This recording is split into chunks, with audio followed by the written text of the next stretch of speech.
I built a cybersecurity system that could change the world, but my boss wanted to steal it. I planted traps in the source code, and when he thought he'd won, I turned the game around. I'm Maya Lin, once an AI architect at Titan Tech. I left Microsoft, bringing with me the idea for Sentinel Shield, a predictive defense that stops cyber attacks before they begin. 18 months, 80-hour weeks, I built it from nothing. CEO Brandon Holt visited the lab, smiling warmly, eyes cold as ice. "Brilliant work, Maya," he said. "The board is excited." I trusted him. I was wrong. 3 days ago, Sentinel Shield passed every test, stopping complex simulations, detecting vulnerabilities I hadn't programmed. My AI learned, evolved, exceeded every expectation. Excited? I requested a meeting with Brandon. His assistant squeezed me into 15 minutes. Inside the office, not just Brandon, but Andrea Fields, legal counsel, waited. "Take a seat," Brandon said, voice flat. Uneasy, I opened my laptop, ready to demo. Before I spoke, Brandon slid a folder across the table. "Your contract," Andrea said, "states all IP developed at Titan Tech belongs to the company." I nodded. "I know, but Sentinel Shield was my idea before I joined," Andrea replied, coldly, "a raw idea." The complete system was built using company resources. Brandon added with a thin smile, "You'll be compensated, $300,000 upon launch. Generous, right?"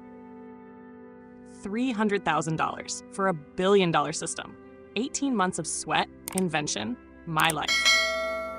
"Tomorrow," Brandon continued, "I present Sentinel Shield to investors. We'll raise $75 million. Titan Tech will unveil a breakthrough in cybersecurity." I clenched my hands. "What about me?" Andrea replied. "You'll be transitioned out, effective immediately." Brandon smirked. "Congratulations, Maya. You're free." They thought I'd scream, sue. But I felt oddly calm. 6 months ago, I caught Brandon accessing my secure server after hours. He took nothing, but my system flagged it. Since then, I built protection. Not just for Sentinel Shield, but for myself. I closed the laptop. "Good luck with the demo, Mr. Holt." Security escorted me out, cardboard box in hand, but I didn't leave empty-handed. I embedded a special script in the demo, set to trigger 10 minutes into presentation. That night, I didn't panic. I ordered takeout, watched bad comedy, and waited. 9:30 p.m., the phone rang. "Rachel, Brandon's assistant, he needs to see you, urgently." I smirked. "Send a car." 40 minutes later, I sat in Titan Tech's boardroom. Brandon was there, hair disheveled, tie askew, eyes red. "Fix it," he barked, voice shaking. "Fix what?" I asked, sitting slowly. "Don't play dumb," he growled. "The demo crashed. False alarms, thousands of errors." I tilted my head. "I've been gone 24 hours. Security confirmed I didn't take anything." Brandon slammed the table. "The system's useless. Investors arrive tomorrow." "Your investors," I corrected calmly. He tried to soften. "Maybe we moved too fast. I'm proposing co-creator status, major compensation, equity." I gave a soft laugh. "What happened during the demo?" He hesitated, then said, "The system turned on Titan Tech's own network. It flagged internal ethics violations." I nodded. Sentinel Shield was designed to detect every threat, including internal ones. Brandon went pale. "You taught it to monitor us?" "No," I said. "I taught it to recognize danger, and it saw you." Brandon's eyes flashed, anger mixed with fear.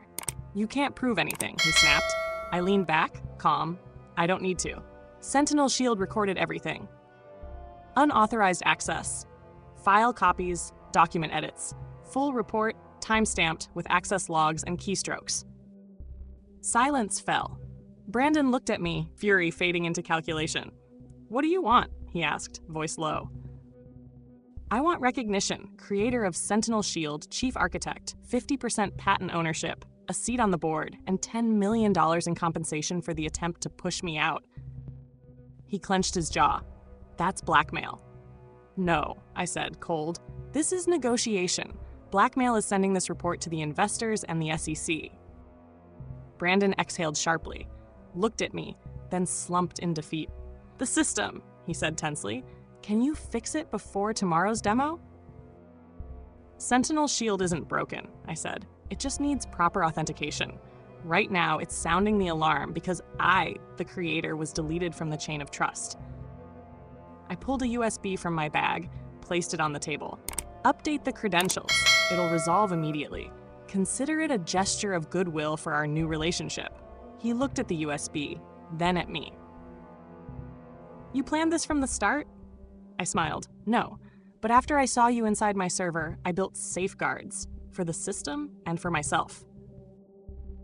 He muttered, "How did you know I'd betray you?" I stood up, picked up my bag. I didn't, but Sentinel Shield identifies patterns, predicts threats. Maybe I learned from it. The next morning, I returned to Titan Tech, co-founder, chief technology officer. Brandon introduced me to investors, a forced smile on his face. The demo was flawless. Sentinel Shield blocked every simulated attack, precise as a blade. An investor asked, who came up with this system? Brandon hesitated, then said, the idea was Maya's. Titan Tech was just the environment. I stepped in, answered technical questions. My phone buzzed softly. Sentinel Shield notification, authentication restored, threat neutralized, system secure. My AI learned faster than I expected. It saw danger, shut it down, and protected the future. 3 months later, Sentinel Shield stopped a global bank cyber attack, saving $340 million. It became the gold standard in cybersecurity. Brandon focused on business development, his strength. I led technical innovation where I was irreplaceable. We weren't friends, but we were balanced. I once considered lawsuits, dragging it all to court, but I built something too powerful to be stolen and ensured no one could control it without me. At the IPO event, Titan Tech, valued at $4.2 billion, a young developer asked, "What's the secret to creating something as revolutionary as Sentinel Shield?" I smiled. It's not just code. The biggest threats often come from where you least expect. Build a system that recognizes, adapts, neutralizes, but keeps an ethical core. My phone buzzed. System secure, threat neutralized. Like me, it knew how to protect itself. I was betrayed, underestimated, nearly erased. But I rose, stronger, wiser, in control of the future. Justice doesn't come from someone else's kindness. It comes from preparation, persistence, and the traps you've set in place. If your ideas, your work, or your worth are threatened, don't wait for recognition. Build your own safeguards, in code, in plans, in trust. Then rise, like I did, and turn their schemes into your victory. What will you do?